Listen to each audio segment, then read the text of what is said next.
महर्षि विश्वामित्र के तपोभूमि बक्सर में आज अखिलेश मिश्रा जी पहुंचे हैं संत समागम कार्यक्रम में। पहले तो स्वागत करता हूं विश्वामित्र की नगरी में सर। जय श्री राम। जय श्री राम। जय श्री राम। सर आज बक्सर में पहली बार इतने बड़े कार्यक्रम में पार्टिसिपेट कर रहे हैं, कैसा लग रहा है? बहुत अच्छा लग रहा है, शब्दों में इसकी व्याख्या नहीं की जा सकती। ये अनुभूति है, ये अनुभव ही नहीं है, ये अनुभव से भी आगे की चीज़ है, उसको अनुभूति कहते हैं। और जब संतों के बीच में हूँ, इस सिद्धाश्रम में हूँ, ये विश्वामित्र जी की तपोभूमि है, भगवान श्री राम का प्रथम पावन कर्म भूमि है, और ये भगवान भावनादेव की जन्मभूमि है। यहाँ आके मैं स्वयं बिहार से हूँ, मुझे अभी तक खुद पता नहीं था यहाँ की इन सारी बातों के बारे में, बक्सर के बारे में, कि बक्सर क्यों नाम पड़ा, बक्सर का प्राचीन नाम क्या था, और किनका किनका यहाँ पे कैसे, तो वो अब मुझे पता चला। और जब मुझे आमंत्रण मिला तो मैंने सहर्ष स्वीकार किया। मैं सब काम धंधा छोड़ के मैंने कहा ना, राम का बुलावा आ ही गया है, चल दौड़ो जरा, अब बिहार की तरफ चलते हैं। क्योंकि राम जन्मभूमि कॉरिडोर तो हो गया, अभी मुझे पता चला कि यहाँ संघ प्रमुख आए हुए थे, उन्होंने ऐलान भी कर दिया है बहुत बड़े लेवल पर कि यहाँ राम कर्मभूमि का कॉरिडोर का ये बनाया जाए उस तरह से। और राम जी का, भगवान श्री राम का अभी गुरुदेव रामभद्राचार्य जी ने ये बताया कि भगवान श्री राम की अद्भुत और विशाल प्रतिमा बन रही है।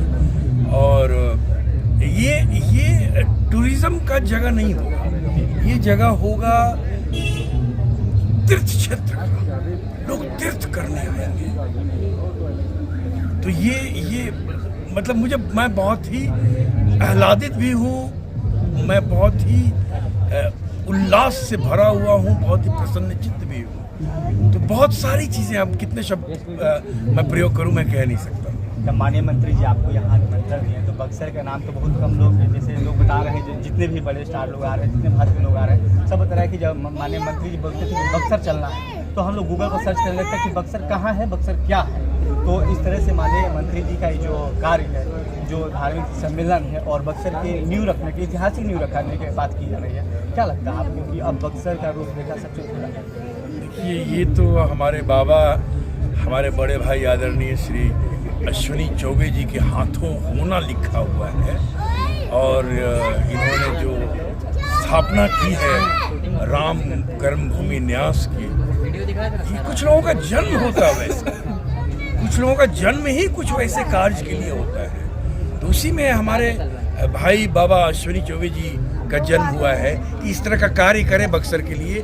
और बक्सर का जो इतिहास है, बक्सर की जो धार्मिक और जो आध्यात्मिक जो यहाँ की मान्यता रही है, जो बातें रही है, और जो विभूतियाँ यहाँ से निकले हैं, जिनका जन्म भूमि रहा हो या तपोभूमि रहा हो या कर्मस्थली रहा हो, तो उस तरह से ये उजागर करने का काम अश्विनी बाबा के ही जिम्मे है। तो अब भगवान राम ने शायद मंत्री पद भी उनको इसीलिए दिलवाया। हाँ, वो थोड़ी चाह रहे होंगे कि मैं मंत्री बन जाऊंगा तभी करूंगा, ना, वो दिलवा दिया कि चलो एक तुम्हारा वर्चस्व बना रहेगा और तुम इस तरह के चीज़ों को उजागर करोगे।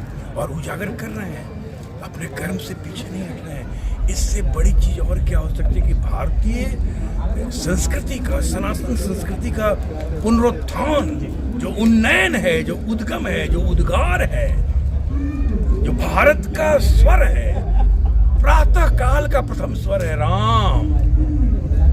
और राम में आज देखिए पूरा वातावरण राममय है, ये कम है क्या? और यहाँ आकर मुझे भी लग रहा है कि मैं भी राममय हो रहा हूँ।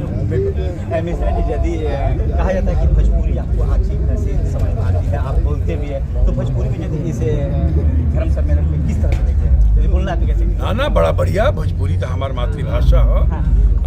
अब ये हमारे किताब बा, कविता संग्रह अखिलामृतम, जो अबगे संत शिरोमणि आदरणीय रामभद्राचार्य जी के कर कमलों द्वारा ओकर विमोचन भइल हा, आशीर्वाद मिला है उनका, तो ये बड़ा बढ़िया लागल हा। ये तरह के चीज होत रहे के चाहिए। वहाँ का इहो कहनी कि एगो कविता सुनाओ, कुछ सुनाओ, तो कैसे सुना? तो हम सुना देनी। हमारे वो कविता बा ओमें भारत, जब भारत के हम अपना दृष्टि से व्याख्या कैले बनी, तो भारत कविता सुनौनी है। बड़ा बढ़िया आशीर्वाद मिला। कौन कविता रहे? भारत। तो कैसे? ये लंबा कविता बा, अभी थोड़ा बोले सा, तो थोड़ा सा। क्या है भारत का वैशिष्ट्य? आगरे का ताजमहल, दिल्ली का लाल किला या मुंबई की चौपाटी? नहीं, भारत की विशेषता है भारत की अध्यात्म परक संस्कृति। हमारे ऋषियों ने गोष्ठियां करके नहीं संवारा है भारतीय संस्कृति। भारतीय अध्यात्म कभी नहीं कहता ईश्वर मानने की बात। भारतीय अध्यात्म करता है ईश्वर के साक्षात्कार की बात। अंतर जगत की गहराइयों में उतरकर ईश्वर का दर्शन, ईश्वर का साक्षात्कार, ईश्वर से साक्षात्कार, और वही दर्शन बना भारतीय संस्कृति का दृढ़ आधार। और वही दर्शन है जो आज देखिए संस्कृति का दृढ़ आधार है और इसका पुनरुत्थान।